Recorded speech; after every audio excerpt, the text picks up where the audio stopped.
Buenas tardes, mi nombre es Diana Vera. Quiero darles una cordial bienvenida a este webinar que está llegando a ustedes, como les mencionaba, por cortesía del programa Mentors In, el programa de capacitación de Mentors In de Credit Corp Bank. Este programa tiene como objetivo proporcionarles conocimiento, herramientas, expertise que les pueden ayudar en una transformación digital en sus negocios, en sus organizaciones. Por eso el interés de saber de dónde nos están acompañando el día de hoy. El tema de hoy, o el que vamos a estar exponiendo, es gestión legal o regulaciones relacionadas al comercio electrónico, cómo funcionan los pagos, cómo funcionan las devoluciones y cómo se gestiona el antifraude. Para hablarles un poquitito de mí, actualmente soy Regional Project Management Officer en una multinacional de alimentos, una multinacional bastante grande. Mi expertise viene en áreas de estrategia, de tecnología y en los últimos años de comercio electrónico. Ahí encuentran mis datos de contacto por si quieren realizar alguna consulta después de la sesión. Siempre preguntan si esta sesión va a quedar grabada. No sé por qué no aparece el slide, debería, déjenme ver un momentito. Acá está. Las instrucciones de la sesión son estas.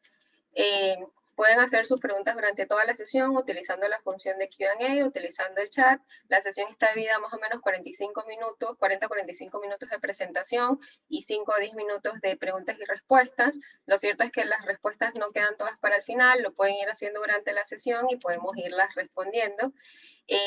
La presentación no se envía al correo electrónico al final, sin embargo, la grabación de esta sesión es siempre compartida a través del canal de YouTube de Credit Corp Bank. Al final les voy a poner la red, y no solamente esta sesión, si se perdieron alguna de las sesiones anteriores, pueden ir al canal de YouTube y volverlas a ver en el momento en el que quieran, sin ningún costo. Como les comentaba, el tema de hoy es gestión legal o regulatoria, pagos, gestión de antifraude marcado en el comercio electrónico. La agenda del día de hoy, vamos a empezar viendo la parte de la gestión legal. Luego vamos a entrar un poquito a cómo funcionan los pagos, cómo funcionan las devoluciones, para entrar en ese detalle técnico y operativo, consideraciones que ustedes deben tomar, y cómo se gestiona el fraude, que va muy atado al tema de los pagos, y luego entramos a preguntas y respuestas. Antes de iniciar, entonces, déjenme ver algunos de los comentarios. Tenemos a Moisés, propietario del laboratorio clínico, el primer laboratorio en Cell Pauta, en oferta simple. Se convirtieron en una sucursal virtual. Genial, Moisés. Su meta es lograr el volumen de ventas que logramos el año pasado. Perfecto, perfecto. Está en el lugar, en el camino adecuado, y nuevamente para esta meta específico hay algunos webinars anteriores de este programa Mentors In que podría visitar en el canal de YouTube de Credit Corp. Hay unos que tienen que ver con conversión bastante interesantes. Y Sticky Chanis, propietario de colegio privado. Listo. Los animo a todos a que igual, ¿no?, me comenten desde dónde sus actividades o cuál es su interés en el día de hoy en esta programación. Y vamos a dar inicio entonces con el primer tema, que es la gestión legal del comercio electrónico, o la visión legal del comercio electrónico. ¿Por qué es importante esta visión legal? Obviamente a todos nos interesa estar en cumplimiento, ¿no? Esta palabra que tanto escuchamos en el día a día, de estar en compliance, no es un tema únicamente de entidades bancarias, no es un tema únicamente de abogados. A veces pensamos que el tema legal se lo dejamos a la Corte Suprema de Justicia, a los tribunales, a los abogados, pero realmente en nuestra vida diaria o en nuestras operaciones, sobre todo cuando ya estamos trabajando en un tema que tenga que ver con comercio y en el ámbito que nos importa, en el comercio electrónico, si hay un tema regulatorio o si hay una consideración legal que nosotros tenemos que tomar, y que para eso obviamente tenemos que conocerla. Y es lo que vamos a ver acá. No sé por qué no avanza. Listo. Hablemos de regulaciones. En Panamá no existe como tal una ley específica de comercio electrónico, y esta es más o menos la estructura que existe de la protección al consumidor que existe en Panamá. La organización que regula la protección al consumidor es la Codeco, que todos conocemos. La autoridad que rige esto es el Ministerio de Comercio e Industrias, y el Ministerio de Comercio e Industrias no solamente por la parte del comercio, sino que también tiene una Dirección General de Comercio Electrónico que en los últimos años ha estado realizando un esfuerzo por regular, digamos, de alguna manera, todo lo que tenga que ver con operaciones de comercio electrónico o de comercio digital. Y bueno, existen dos leyes, siempre existen muchas leyes que a través de sus artículos tratan un punto u otro punto, pero diría yo que existen dos que son las principales, que es la ley 45 del 2007, que es la ley de protección al consumidor, que es muy importante que leamos, no solamente como propietarios de un comercio, como dueños de un negocio, sino también como consumidores, porque es ahí donde están nuestros derechos. Y la ley 82 del 9 de noviembre del 2012, que es una ley que modificó precisamente una de las regulaciones de la Dirección General de Comercio Electrónico para regular el comercio por Internet. Y según esta ley, lo que es el comercio por Internet no es más que toda forma de transacción o intercambio de información con fines comerciales, ese es el objetivo, en las que las dos partes interactúan utilizando Internet, en lugar de hacerlo a través de un intercambio físico o directo. Entonces, eso en su amplitud es la mejor definición del comercio electrónico que podríamos tener. No existe, todos sabemos que la pandemia nos agarró desprevenidos, no existe, como les digo, como en otros países, tampoco es que exista tanto en la región una ley específica y detallada con un reglamento muy específico sobre comercio electrónico, y en ausencia de eso, lo que nosotros sí debemos cumplir es con la ley de protección al consumidor en las operaciones que nosotros realicemos. En base a eso, las regulaciones que están en esta ley de protección al consumidor, que son muchas, pero las que tienen que ver o las que impactan con nuestra operación de comercio electrónico son las que vamos a revisar hoy, que son derecho al retracto, garantía, manejo de datos personales, reversión del pago, información de precios y publicidad. Antes de continuar, quiero hacer un disclaimer. Yo no soy abogada, tampoco trabajo para el gobierno, pero producto de consultorías y de investigación y de experiencia trabajando con clientes y experiencia propia también, es que les puedo hablar con bastante propiedad de lo que les voy a hablar el día de hoy.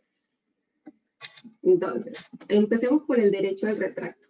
El derecho al retracto no es nada más que el derecho que tiene un consumidor a arrepentirse de una compra sin justificarse. Simplemente se arrepintió, no lo quiere. Yo fui y compré una laptop, esto es un caso muy personal, al siguiente día no la quería, no me gustaban las teclas, el tamaño, el color, la pantalla no me gustaba nada y quería devolverla.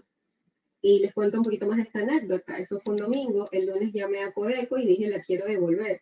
Y me dijeron, si no tiene una falla, no la puede devolver, o la puede devolver, pero el negocio no tiene la obligación de devolverle el monto que usted pagó. Y esa es la segunda parte que les voy a contar. En Panamá no existe una regulación formal sobre el derecho al retracto o sobre la obligación que tiene un comercio de hacer una devolución económica en base a un arrepentimiento del consumidor. En Panamá no existe esta regulación, es una cuestión de buena voluntad de cada vendedor.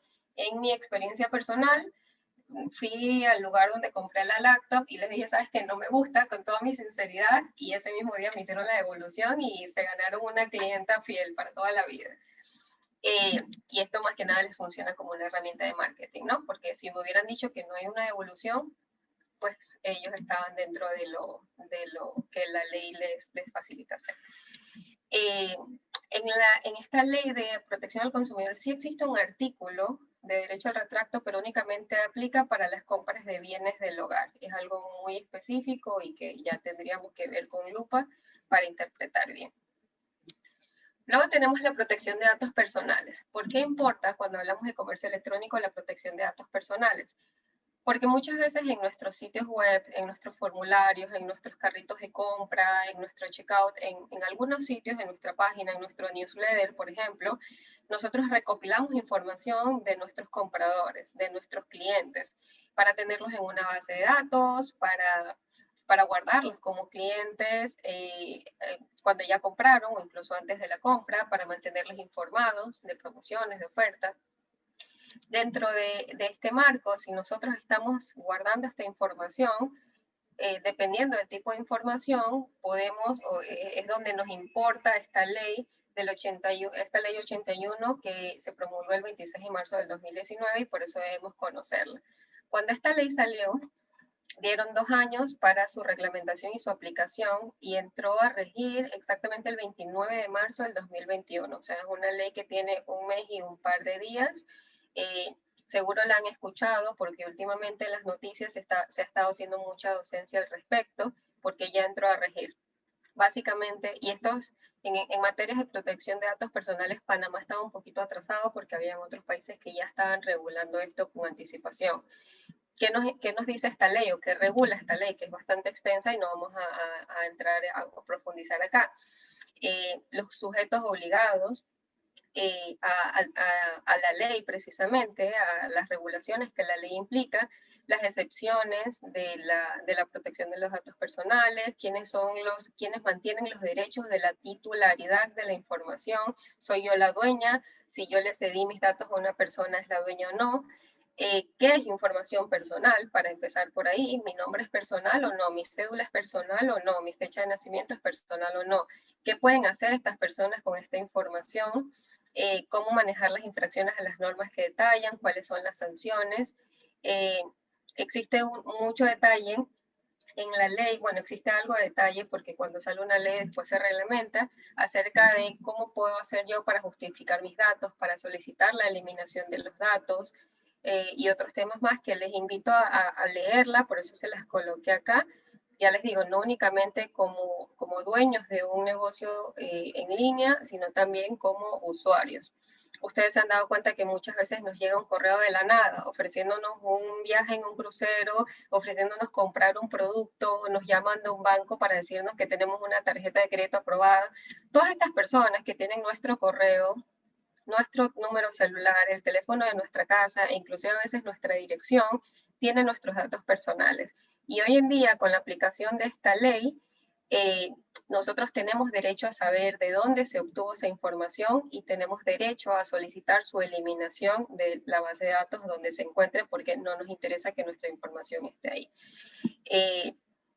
Asimismo, eso si somos las personas o somos los dueños de los datos personales, si somos la empresa que estamos recopilando estos datos personales, a partir de la aplicación de esta ley o de la puesta en rigor, debemos, y la ley y el reglamento también lo establece, debemos comunicarle a la persona para qué estamos recopilando sus datos, dónde van a ser almacenados, qué datos van a ser recopilados y cómo van a ser manipulados. Más adelante vamos a ver un poquito más de eso en la política.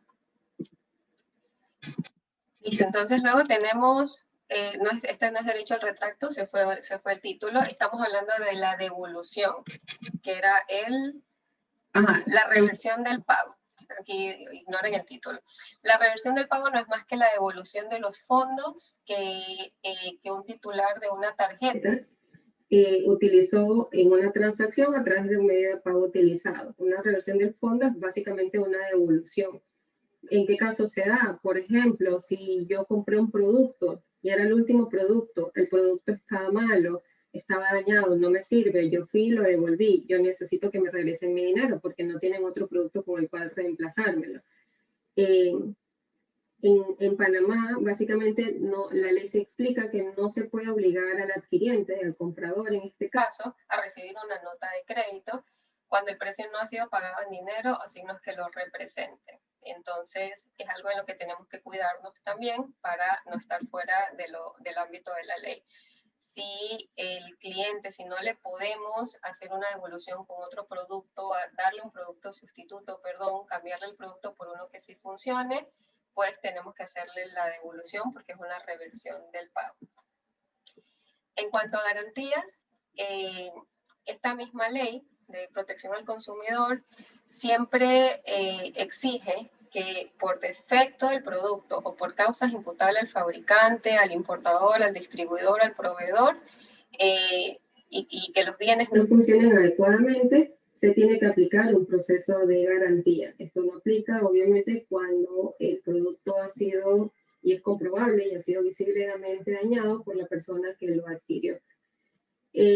En esta ley se especifican plazos de garantía, las obligaciones que tiene el proveedor, en este caso ustedes, si ustedes son los que están haciendo esta venta, las prórrogas que tienen en el caso de que la garantía sea nada más 30 días y ustedes pueden dar o para ciertos artículos tienen que hacer una prórroga de ciertos tiempos dependiendo del bien que están vendiendo.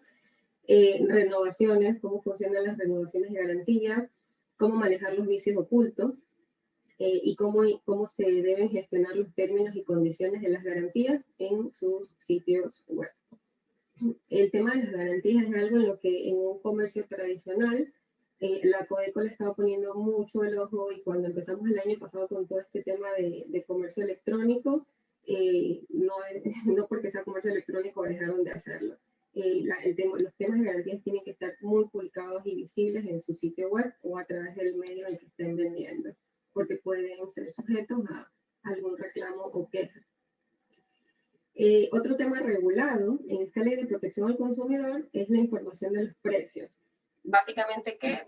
Puntos como que en todo establecimiento de venta, y esto aplica para el sitio web, obviamente para el canal online, sitio web, Instagram, Facebook, redes sociales, a través del sitio en el que vendan, y no solamente estos sitios web, sino también otras aplicaciones que últimamente se están lanzando, que son muy novedosas, de bajo costo y muy prácticas para a través de estas vender nuestros productos.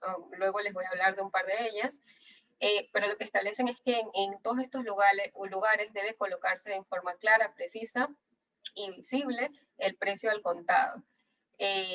Se prohíben las prácticas que induzcan al consumidor a una confusión, un error, un engaño. O sea, le pusiste algo, pero lo que no incluye se lo pusiste en letra chica y tienes que hacer tres clics para darte cuenta de eso. O cuando ya el consumidor llega al punto final donde puso su tarjeta de crédito, recién es cuando le aparece, ay, pero es que sabes que esto no está incluyendo impuestos, ni envío, ni otros costos, y el precio subió un montón. Eso no está tan permitido, no está bien visto.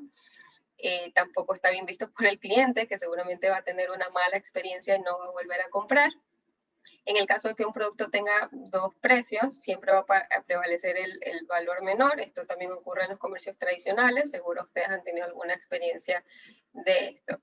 Y bueno, con el tema de los descuentos, cuando hacemos nuestros descuentos en línea, Black Friday o cualquier otra promoción, el proveedor siempre está obligado a recibir el pago del precio exactamente como esté anunciado, ni más ni menos. Y asimismo está obligado a venderlo al precio en el que lo anunció. Si era una oferta limitada, tiene que colocar, es una oferta limitada, son tantas unidades, es desde tal fecha hasta tal fecha, solo aplica para estos productos, y todos los términos y condiciones que apliquen a esta información de precios. Respecto a publicidad, y también llevándolo al ámbito de comercio electrónico, las cosas que tenemos que verificar y que están reguladas ahí es la veracidad de lo que estamos publicitando, la descripción exacta de las características de nuestros productos, si hablamos de color, de tamaño, de textura, de materiales, debemos describirlo de esa manera, porque caso contrario sería publicidad engañosa. Testimonios reales, preferentemente, evitar la publicidad engañosa también, decir, bueno, yo vendo un abrigo que es de lana y sucede que cuando me llega era poliéster y pagué por un abrigo de lana y llegó otra cosa, eso es publicidad engañosa. Las condiciones claras de todo lo que tenga que ver con el producto y con con la promoción, con la compra, con el método, con el envío, todo debe estar claro. Esas son las condiciones. Ventas especiales también tienen que tener toda su descripción. Hablemos de rebajas, de liquidaciones, la duración de las promociones, los que les comentaba hace un momento, y las aclaraciones que tengan que hacer sobre un producto, sobre una promoción, sobre una rebaja, siempre tienen que ser visibles. Nada de letra tamaño 6 en el fondo de la página donde nadie nunca llega. Siempre tienen que estar visibles, que es lo que se indica en esta regulación. Y hablemos entonces un poquito de términos y condiciones. Como les decía, no existe una regulación completa y formal y que en su título diga Ley de Comercio Electrónico de Panamá. Sin embargo, la Dirección General de Comercio Electrónico del Ministerio de Comercio e Industrias sí ha dado lineamientos sobre información mínima que debería constar en un sitio web. Y a eso yo le he agregado otros puntos que en mi experiencia funcionan, sirven, son útiles y prácticos y que les va a ayudar a ustedes a librarse de un par de dolores de cabeza. En sus términos y condiciones, que por lo general están, y si lo han visto en el pie de las páginas, en un link, debe constar siempre el nombre comercial de la empresa que está vendiendo, el contenido de este documento, de los términos y condiciones, los precios y los pagos, es decir, los precios están en dólares, qué incluye el precio, qué no incluye el precio, cómo se realizan los pagos, cuáles son las formas de pago que pueden recibir, recibo tarjeta, qué tipo de tarjeta, recibo efectivo, puedo pagar por Yapi, puedo pagar por cualquier otra billetera, puedo pagar en efectivo en la entrega o puedo pagar en efectivo si lo voy a buscar al lugar en el que esté. Todo esto es importante especificarlo ahí.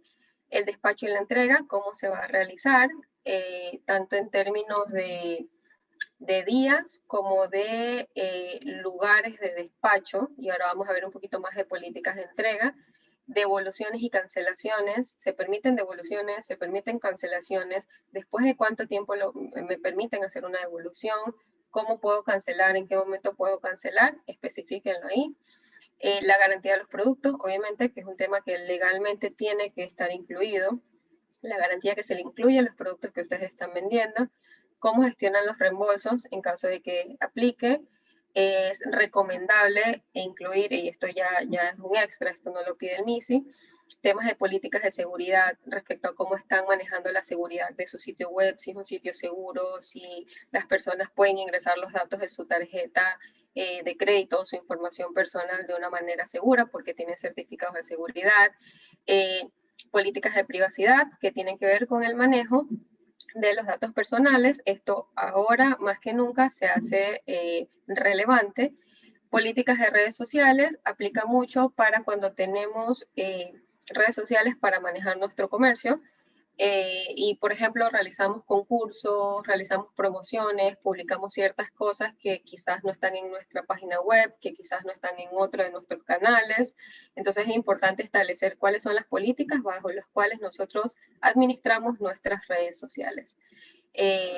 Propiedad intelectual, que aplica mucho para desarrollo de productos personalizados u otro tipo, no tiene que ser necesariamente productos, en algunos casos pueden ser también servicios, esto ya es un poquito más específico. Límites de responsabilidad, que es importante desde un punto de vista legal establecer hasta dónde llega el límite del vendedor y dónde empieza o dónde partiría el límite del comprador en caso de que ocurra algún tema. En Panamá todavía no estamos tan expertos o avanzados en ese tema, pero en otros países han existido grandes demandas por algunas afectaciones que han tenido las personas por algún producto que han comprado en la web y no estaba claro, no estaba descrito cuál era el límite de la responsabilidad.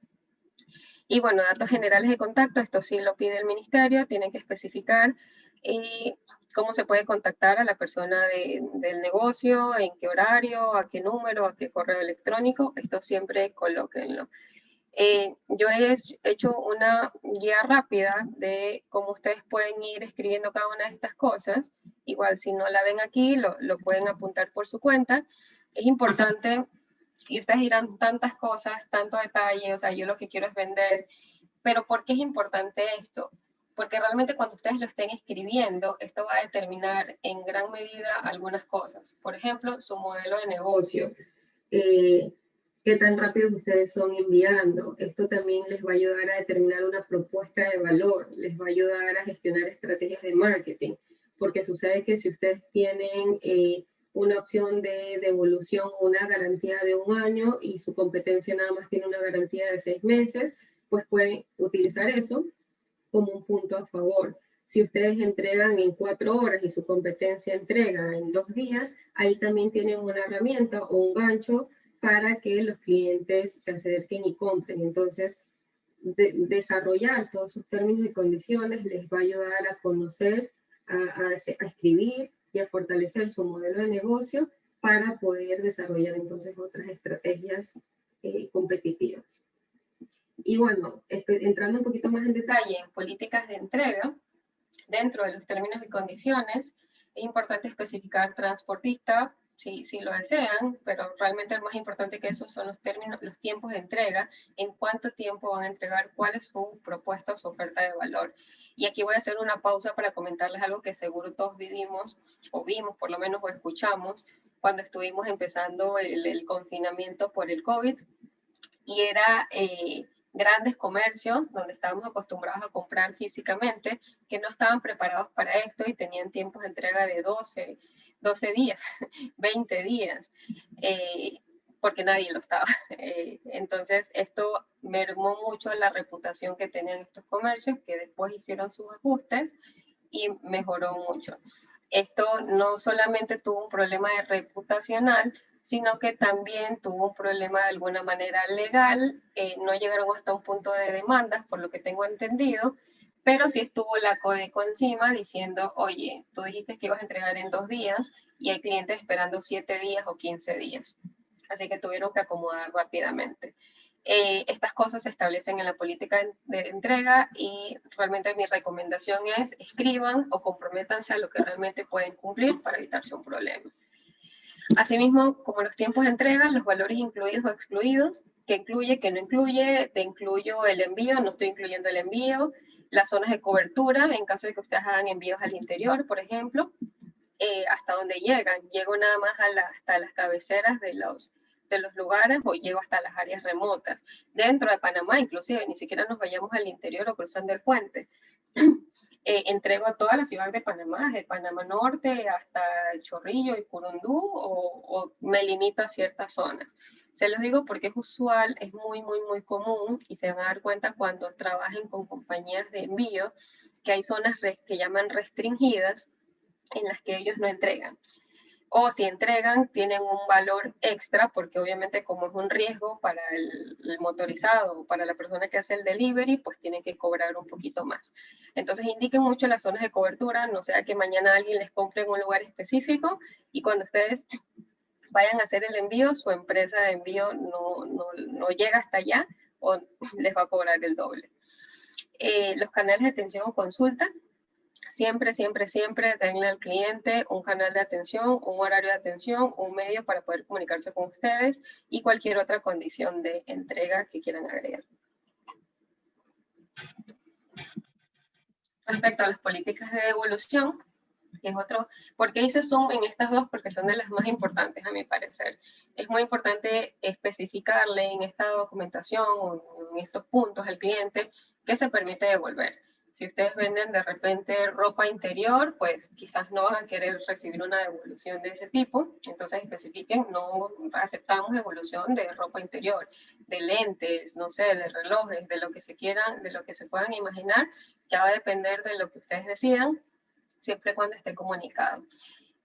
¿Cuánto tiempo tiene el cliente para ejecutar una devolución? ¿Cuál es el proceso de devolución? ¿Tengo que llamar? ¿Tengo que ir? ¿Tengo que escribir? ¿Qué tengo que hacer yo como cliente para devolver un producto? ¿Quién asume los gastos generados por una devolución? ¿Qué pasa si ok, el cliente lo va a devolver, pero el cliente está en Santiago y yo estoy en Panamá? Yo voy a aceptar la devolución. Yo como comercio voy a aceptar la devolución. Pero ¿quién va a pagar ese transporte desde Santiago hasta acá de ese producto? ¿Tengo que yo mandar una paquetera a traerlo? ¿Yo tengo que mandar el envío o lo tiene que pagar el cliente?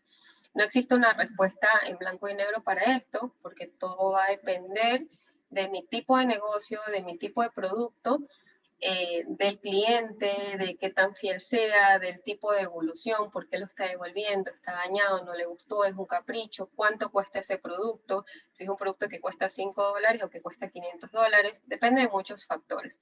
Pero es importante que ustedes tengan todo esto y les da un poquito de ruido para que lo empiecen a escribir. ¿Dónde deben ser devueltos los bienes? Sea en un lugar físico o a través de algún lugar virtual, llamando y mandando una paquetera o mandándolo con un motorizado. Y en caso de que ustedes otorguen créditos, ¿cuándo y cómo se va a recibir ese crédito? Muchas veces ocurre que nos dicen, ok, acepto la devolución y a cambio tienes un crédito en la tienda que puedes utilizar por los próximos 30 días o que puedes utilizar por el próximo año. ¿Y cómo lo puedes utilizar? Si únicamente yo tengo una tienda virtual, tengo que decirle a mi cliente cómo usar su crédito en mi tienda virtual, ¿no? Si tengo una tienda física, bueno, también puedes usar tu crédito en la tienda física. Todas estas cosas, y sé que quizás es un poco abrumador y es bastante, no es más que su modelo de operación planteado en una política, y que la palabra política no les asuste, no los intimide. No es más que redactar lo que yo estoy ofreciendo o cómo yo funciono. Tampoco tiene que ser una redacción muy fancy. Existen, de hecho, generadores de política en Internet, en caso de que les sea muy complicado, donde existen como algunos formatos genéricos de política que se podrían incluir. No copien y peguen, no lo hagan, utilícenlo quizás como un marco, como lo que les mostraba acá, e incluso es más sencillo hacerlo desde cero, para que ustedes vayan apuntando sus puntos, para que vayan anotando sus puntos, para que vayan anotando lo que realmente a ustedes les funciona según cómo ustedes están operando. Y bueno, yo hablo bastante rápido, así que si en algún momento alguien tiene una consulta, con gusto voy a hacer una pausa, voy a revisar el Q&A para ver si existe, acá está el chat, y en Q&A, perfecto, recábate. Antes de pasar a la sección de cómo funcionan los pagos y las devoluciones, quería hablar un poquito más de la parte de la visión legal. Esto aplica, y lo hemos comentado en sesiones anteriores, esto va a aplicar para venta de bienes o para venta de servicios y se adapta al tipo de modelo de negocio que ustedes tengan. Si ustedes tienen una venta de un servicio, no quiere decir que no deben tener políticas, las deben tener, pero deben especificar otras cosas, ¿no? Cómo genera el servicio, qué pasa con las cancelaciones de ese servicio, en cuánto tiempo van a otorgar ese servicio, porque en ese caso no tienen un bien que transportar o un bien que recibir como devolución, pero pueden tener cancelaciones, pueden tener alguna modificación, o incluso el cliente puede pedir alguna devolución porque no se sintió satisfecho con el servicio recibido. Entonces, los invito a que hagamos como un análisis cada uno del modelo de negocio donde se encuentre y que pueda ver cómo se adaptan estas políticas o esta visión regulatoria a sus negocios para que a futuro estemos listos y nos evitemos cualquier problema o cualquier queja de un cliente ante alguna autoridad. Vamos a hablar entonces de cómo funcionan los pagos y las devoluciones en el comercio electrónico. Vamos a ver. Listo. Hablemos entonces de los métodos de pago de algunos métodos de pago que tenemos disponibles. Tenemos métodos de pago prepago y pospago. Prepago, como su nombre lo indica, son métodos que están prepagados antes de realizar una compra, antes de recibir el bien, perdón, como una transferencia bancaria, un abono, como los que se hacen en grandes tiendas de la localidad. Pagué con tarjeta de crédito, pagué con una tarjeta de débito. En ese caso, el comercio ya recibió mi pago y solo falta que me envíe el producto. Y en el caso de un pospago, es un pago contra entrega, producto en mano, y yo le doy mi tarjeta o le doy el efectivo, o le doy una tarjeta de débito o de crédito, pero contra entrega y bueno, estos son más offline. Ambos tienen ventajas y desventajas y la aplicación o el uso va a depender de lo que cada uno tenga a su disposición. Quizás no todos tenemos la posibilidad de aceptar un pago contra entrega con una tarjeta de crédito, porque no tenemos cómo procesar una tarjeta de crédito, no tenemos un POS en nuestras manos. Quizás no nos conviene realizar abonos, entonces, recibir abonos, porque tenemos que separar mercancía y nuestro modelo no se presta para eso, entonces yo no utilizo ese método de pago. Se aplicará al que cada uno necesite, ¿no? Últimamente están muy de moda las billeteras electrónicas, hay un typo. Puede ser que nosotros no estemos suscritos a ninguna institución que provea este servicio, entonces tampoco la podremos utilizar. Pero hablemos un poquito de las ventajas y desventajas. La ventaja de un método prepago, obviamente es un bajo riesgo operacional, porque yo como comercio ya recibí ese dinero antes de despachar mi mercancía. La confirmación en algunos casos es bastante automática. Pago recibido, procesado, pues bueno, next, siguiente paso, preparar y enviar el producto.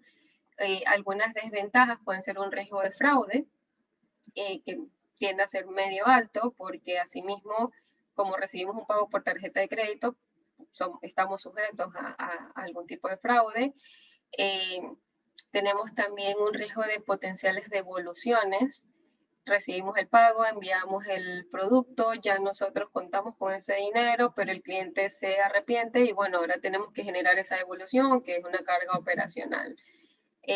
Otra desventaja, o más bien un problema que tenemos en algunos países de Latinoamérica, es la baja penetración de tarjetas de crédito, que quizás no ayuda mucho al tema del auge del comercio electrónico. Panamá es una excepción dentro de algunos países, pero de todas maneras tenemos una baja penetración, con lo cual no se hace muy sencillo este método.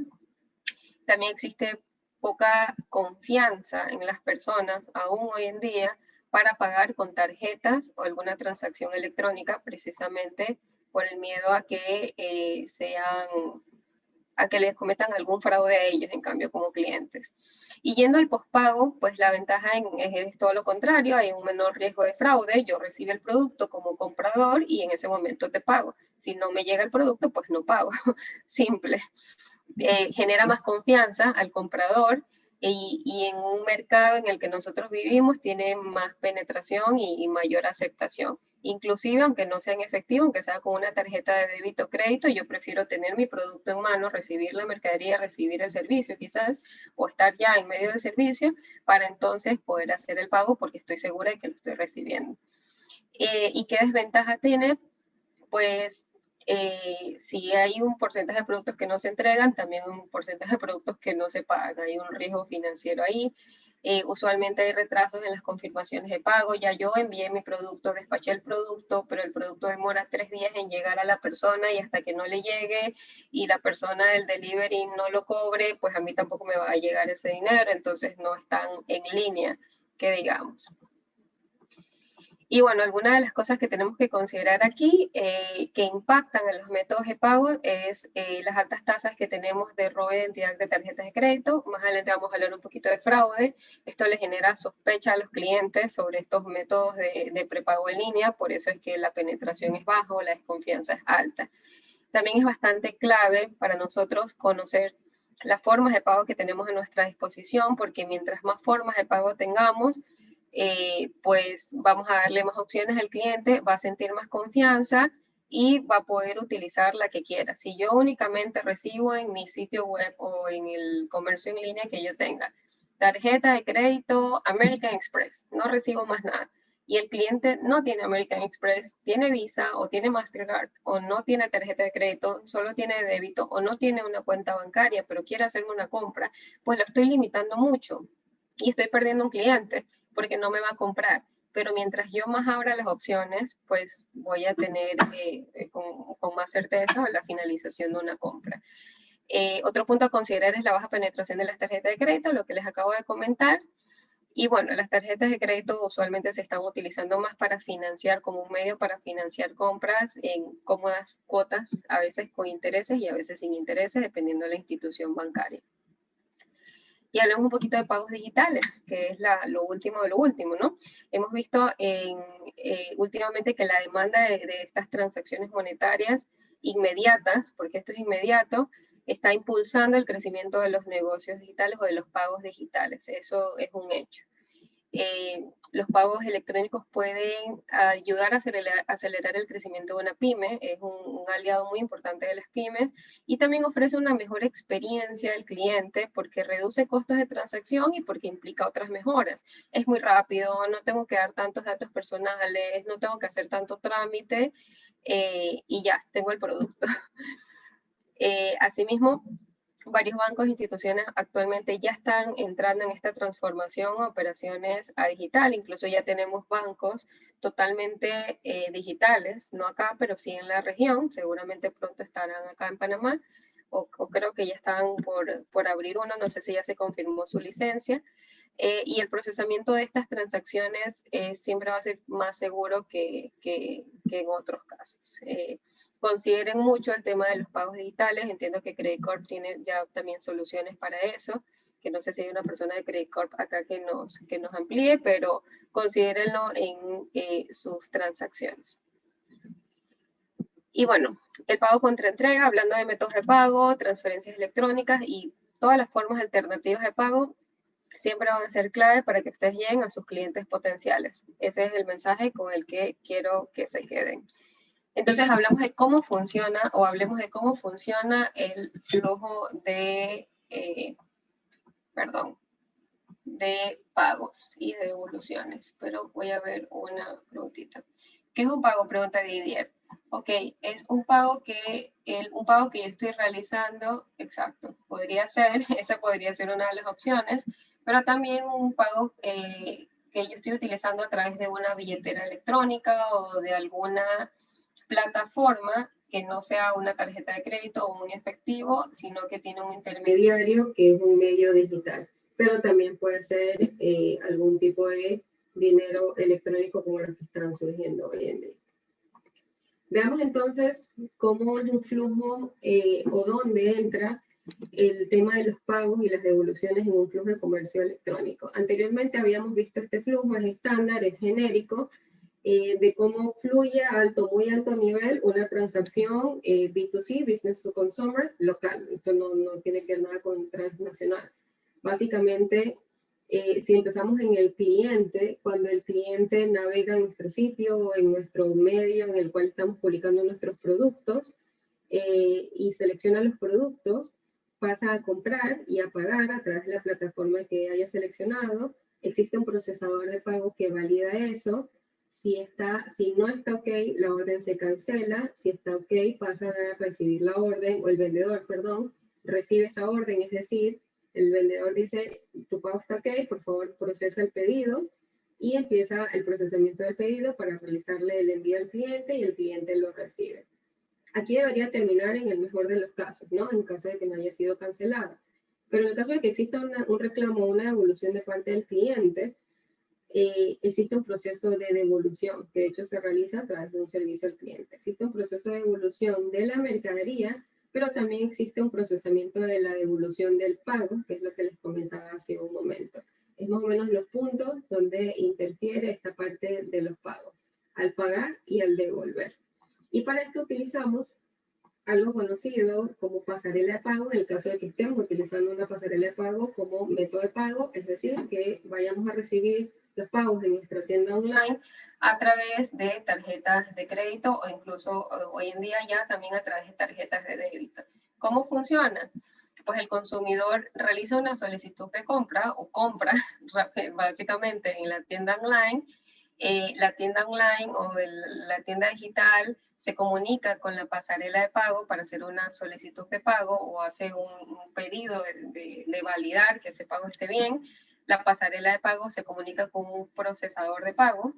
Para este proceso, el procesador confirma que el proceso está bien a la pasarela le confirma a la tienda online y el consumidor tiene una confirmación de su compra. Todo esto ocurre en cuestión de segundos y nosotros ni siquiera lo notamos. Cuando recibimos ese mensajito de que su compra ha sido efectuada exitosamente, pues ocurrió todo esto por detrás.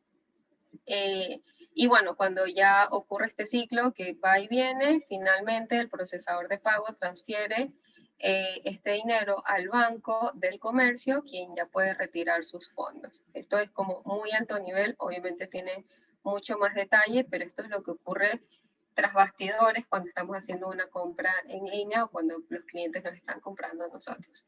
Y dentro de esto, que parecerá muy sencillo, pero existe mucha tecnología, existen muchas regulaciones y filtros. Hay una palabrita muy importante que tenemos que gestionar y es el fraude, precisamente, porque si ocurre fraude, ocurre en este flujo. En algún punto de este flujo existe una intersección en la que puede ocurrir que algo salga mal y ocurre un fraude, sea para el comercio o incluso para el consumidor. Cómo funciona la pasarela de pago o yendo ya un poquito más a detalle con una herramienta antifraude o sin una herramienta antifraude. Cuando el cliente hace checkout en el portal de e-commerce, es decir, cuando ya dice pagar, finalizar mi carrito de compra, puso los datos de su tarjeta de crédito y dice pagar, le dio clic, eso se comunica con la pasarela como les acabo de comentar y la pasarela declina o aprueba la transacción y listo, es el flujo que acabamos de ver. Pero si yo tuviera una herramienta antifraude, alguien que es como un filtro más, un pasito más, y todo ocurre también muy rápidamente, pues después de que la pasarela recibe este checkout o esta solicitud, pasa por este nuevo filtro de esta herramienta antifraude que valida 1.000.000 de cosas, y es este filtro quien declina la transacción o quien aprueba y quien le da el go al portal de comercio electrónico para procesar esa orden. Entonces, básicamente, y para simplificarlo, una herramienta antifraude lo que está haciendo es ponerle un filtro más a esta transacción para hacerla más segura, para que sea segura para el comercio y para que sea segura para el comprador. En caso de que, por ejemplo, alguien haya clonado una tarjeta de crédito, hayan robado alguna tarjeta o estén intentando con cualquier tipo de software súper avanzado para generar fraudes.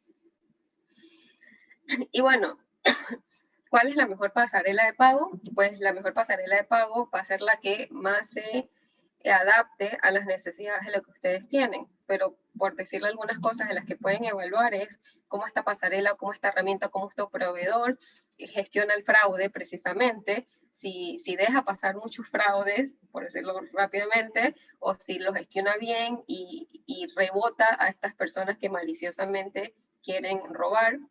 ¿Cuáles son los métodos de pago disponibles? ¿Aceptan muchas tarjetas de crédito? ¿Solo aceptan una? Si yo quisiera hacer un pago híbrido, mitad tarjeta, mitad de efectivo, puedo. Si quiero recolectar en efectivo, puedo. Si tengo otros métodos de pago como medios digitales, puedo hacerlo de esa manera. Si aceptan algún tipo de transacción de otro tipo. Obviamente la parte económica, ¿no? ¿Cuánto me están cobrando? ¿Cuánto es su servicio? ¿Cuánto me cobran por reembolsos? ¿Cuándo tengo que darle un reembolso al cliente? ¿Cuánto me cobran por contracargos? Y otros temitas más de costos asociados. ¿Qué capacidad de integración tiene esa pasarela? Si se integra con mi sitio web, por ejemplo, si se integra no solamente con mi sitio web, sino con cualquier herramienta que yo estoy utilizando para vender en línea, para no hacerlo manual. Si ellos están monitoreando, si es segura esta pasarela, si es conocida o no. Y obviamente los acuerdos de nivel de servicio y cómo resuelven los problemas. En caso de que un cliente tenga una disputa, por ejemplo, cómo manejan las disputas.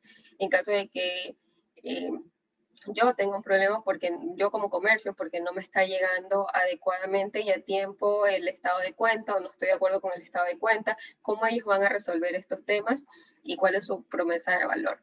Y hablando de los costos específicamente, cuando yo contrato el servicio de una pasarela de pago, usualmente hay un pago único y un pago mensual. Hay unos que no cobran pago único, pero sí cobran una mensualidad. Siempre tienen que considerar o comparar las tarifas de procesamiento, que es un porcentaje de su venta, y otros cargos que ya va a depender de servicios adicionales que yo esté contratando. Listo, hasta aquí con la pasarela.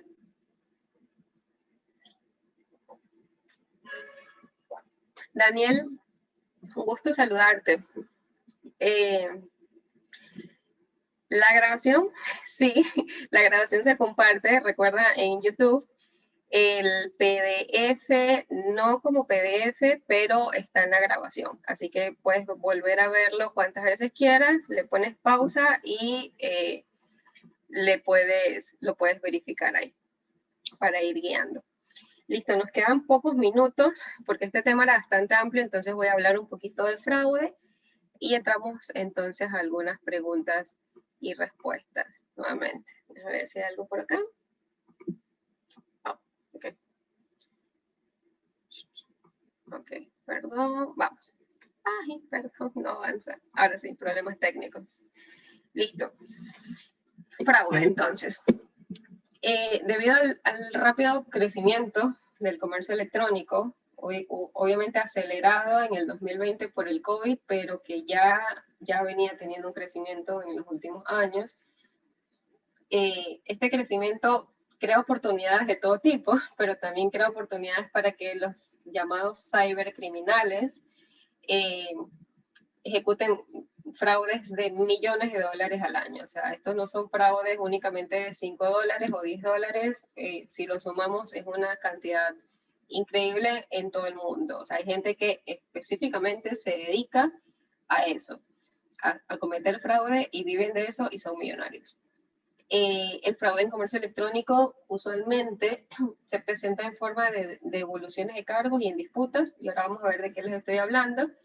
Y que de chorrito en chorrito les puede generar a ustedes como comerciantes pérdidas de productos, pérdidas de servicios, tienen que contracargos, o sea, pagos al banco por devoluciones y un montón de cosas que ya les digo, de poco en poco pueden llevarles incluso a una quiebra. Y hablando de números, en la última cifra que encontré, el 80% de los ataques cibernéticos eran impulsadas usualmente por una red de crimen organizado en la que ampliamente a través de la web oscura comparten datos, comparten herramientas y experiencias de cómo cometer fraude. Un fraude criminal no lo está realizando quizás una persona como yo, sentada en su casa atrás de una computadora. Estamos hablando de grandes estructuras, de mucho dinero que se mueve a través de esto. Por eso es importante que conozcan estos conceptos, ya que están en este mundo, que conozcan la diferencia y más o menos qué cosas podrían hacer desde su posición o desde su lugar para gestionarlo. Entonces empezamos hablando de los tres tipos de fraude que existen, ¿no? Uno es el fraude criminal, el fraude del consumidor y el fraude amistoso. El fraude del consumidor y el amistoso en algún momento se juntan un poco. El fraude criminal es cuando el criminal como tal le roba al consumidor, es malicioso, es un fraude de una tercera persona, o sea, no es el comercio, no es el consumidor, es un tercero. El fraude del consumidor es uno en el que el comercio le roba al consumidor por algún error, puede ser, o también maliciosamente, no lo sabemos.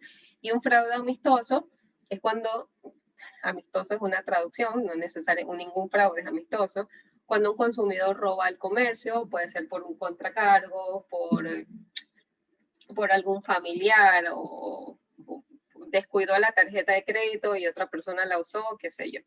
Veamos entonces un poquito más de detalle. Como les decía, el fraude amistoso ocurre cuando el titular de una tarjeta de crédito en un proceso de una devolución de un cargo, porque solicitó una devolución, lo hace con esa intención de obtener algo gratis y se le llama un malentendido inocente, entre comillas. ¿Cómo ocurre esto? Los clientes solicitan reembolsos a sus bancos emisores alegando que las transacciones son fraudulentas. Entonces, básicamente, el cliente hizo una compra en un sitio, en algún lugar, bueno, en un sitio web o en alguna plataforma en línea electrónica, y luego va al banco y dice, yo no compré esto, yo no recibí esto. Hoy en día los bancos tienen tarifas cada vez más elevadas, por cierto, para revisar este tipo de quejas, digamos, con el ánimo de que los clientes no presenten este tipo de quejas en caso de que no sean ciertas. Es decir, para que un banco revise una transacción que yo alego que es fraudulenta, el banco me cobra antes de averiguarlo. Dependiendo del banco, pueden ser, no sé, 30, 50 dólares, va a depender de cada institución bancaria. Y después de eso el banco averigua. Si yo estoy dispuesta a pagarlo, pues perfecto. Y obviamente voy a hacerlo cuando yo esté 100% segura de que ese cargo no es mío. Pero bueno, en un fraude amistoso, dependiendo de cuánto fue la cantidad que la persona compró, quizás no le va a importar pagar una tarifa de 30 o 50 dólares a un banco porque finalmente va a recibir su devolución y se va a quedar con el producto original porque sí fue cierto que lo compró. ¿Cuáles son las causas de este fraude amistoso? En algunos casos, remordimiento del comprador, gastó mucho y se arrepintió y bueno, entonces yo quiero que me hagan mi devolución o voy a tener problemas en casa. Familiares y amigos que inciden en esto. Pueden ser reembolsos caducados, en el caso de que el comercio no me pudo realizar un reembolso por algún motivo, porque ya pasó el tiempo, tenía 30 días para ejecutar un reembolso, yo llegué al día 40, no me hicieron el reembolso, entonces yo me voy al banco y digo, sabes que yo no lo compré. Y bueno, también puede ocurrir en casos de hurtos. ¿Y qué facilita este tipo de fraude? Lo fácil y simple que es, porque no tengo que hacer nada con el comercio, solo tengo que llamar a mi institución bancaria y decir, yo no ejecuté esa transacción, no tiene debida diligencia, no tiene mayor trámite, básicamente lo puedo hacer sentada en mi casa a través de un chat con mi institución o a través de una llamada telefónica y ellos se encargan.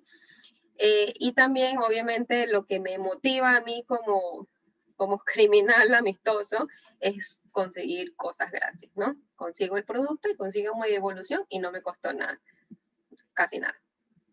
Entonces, ¿dónde está esta línea un poquito gris entre que sea un error del comercio o sea un fraude por devolución de cargos? En un caso extremo, un comercio procesa un pago sin proveer un producto, eso es un error del comercio. y son devoluciones de cargo totalmente evitables del lado del comercio, porque si yo como comercio no me equivoco, no tengo que generar esa devolución. Y en el otro extremo tenemos un consumidor que solicita esta devolución de cargos en un intento de obtener algo gratis, como lo acabamos de ver. Entonces, en ese caso tenemos un fraude por devolución de cargos, que es el escenario que acabamos de ver, y son unas devoluciones de cargo representables. Porque imagínense que yo venda 100 productos al mes y de esos 10 clientes me piden una devolución porque alegan que no compraron en mi comercio.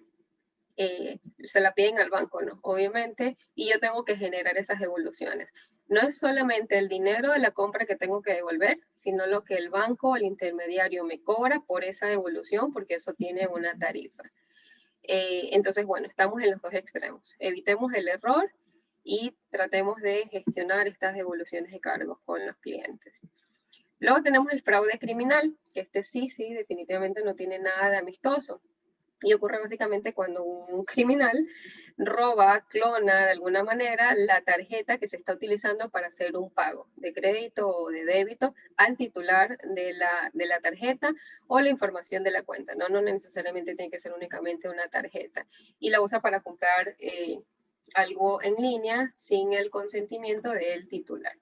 Esto en un extremo sencillo puede ocurrirnos en casa, con algún familiar, un hijo, una pareja, qué sé yo, y en un extremo mucho más organizado puede ocurrir con criminales, incluso en algún otro lado del mundo. No sé si les ha pasado que de repente les llega una transacción en Kuala Lumpur y bueno, sucede que alguien en algún momento clonó la tarjeta.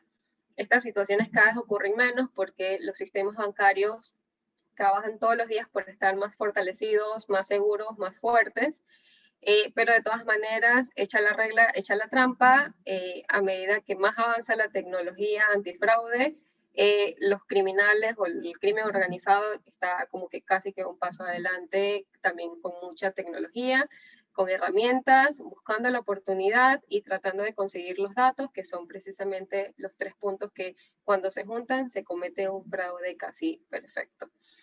¿Y cuáles son los puntos de acceso? A través de cuáles son las puertas de entrada para que un criminal cometa un fraude. ¿En qué momento nosotros nos descuidamos? ¿En qué momento nos dormimos?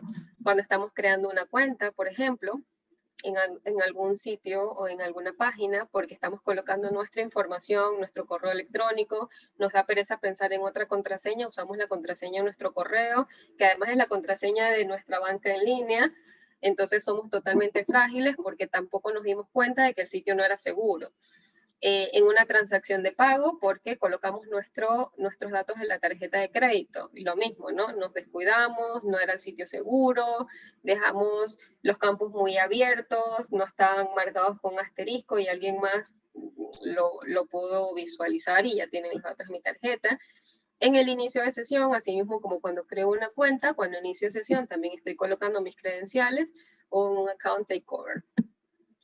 Y más o menos, ¿cuánto ocurre cada tipo de estos fraudes que hemos visto? Pues el fraude más grande, el mayor tipo de fraude que tenemos es el fraude amistoso, entre un 60 y un 80%. El criminal es entre el 1 y el 10%, porque como les decía, cada vez más se están reforzando los sistemas de seguridad y bueno, entre un 20 y 40% los errores del comercio, errores de configuración en los datos de las transacciones, que les genera más bien una pérdida a los comercios porque tienen que generar una devolución en caso de cargos que no han sido los correctos. ¿Y cómo resolver este problema en 3 pasos que puede ser un poco sencillo? Quizás empecemos a internalizar cómo aplicar eso en nuestros comercios o en nuestro día a día. Si es un error del comercio, pues el primer paso es corregirlo, ¿no?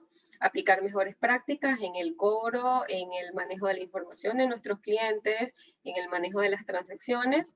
El segundo paso sería corregir el robo de tarjetas de crédito con un filtro antifraude, como les comentaba hace un momento y les mostré en el flujo. Podemos hacer una transacción con un filtro antifraude o podemos hacerlo sin un filtro antifraude. Siempre prefieran herramientas, métodos de pago que tengan este filtro.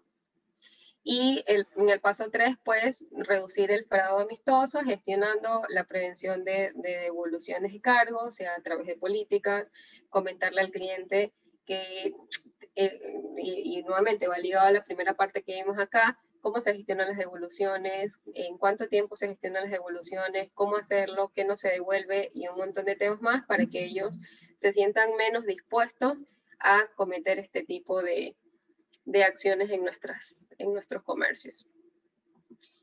¿Y qué buscan los estafadores? Pues obviamente encontrar siempre debilidades en el sistema, en nuestros sistemas, en nuestros sitios, apalancarse siempre de herramientas sofisticadas de fraude, como les comentaba, echa la regla, echa la trampa. Las herramientas de antifraude son herramientas desarrolladas con muchísima tecnología y con muchísima inversión. Hay una maquinaria económica muy grande moviéndose detrás de esto. Los estafadores a veces simplemente también lo hacen por gusto, para probar los sistemas, para probar tecnologías, por ego, para probar que saben hacerlo, y para comunicarse con la web oscura, para manejar este tipo de cosas. En muchas ocasiones este tipo de datos, de acciones criminales se realizan por ego sobre todo. Y bueno, me he pasado unos minutos, pero creo que compenso los minutos que empezamos un poquito tarde. Así que en este punto abro el compás para que ustedes me digan si tienen preguntas y respuestas. Pueden escribirlas a través del chat o pueden escribirla en el Q&A, en la sección de preguntas y respuestas de Zoom. Los mal habitantes de la Dead Web, exacto, de la Dark Web. ¿Qué te puedo decir? Eso es, su nombre está muy buen puesto, en la web oscura es lo que es.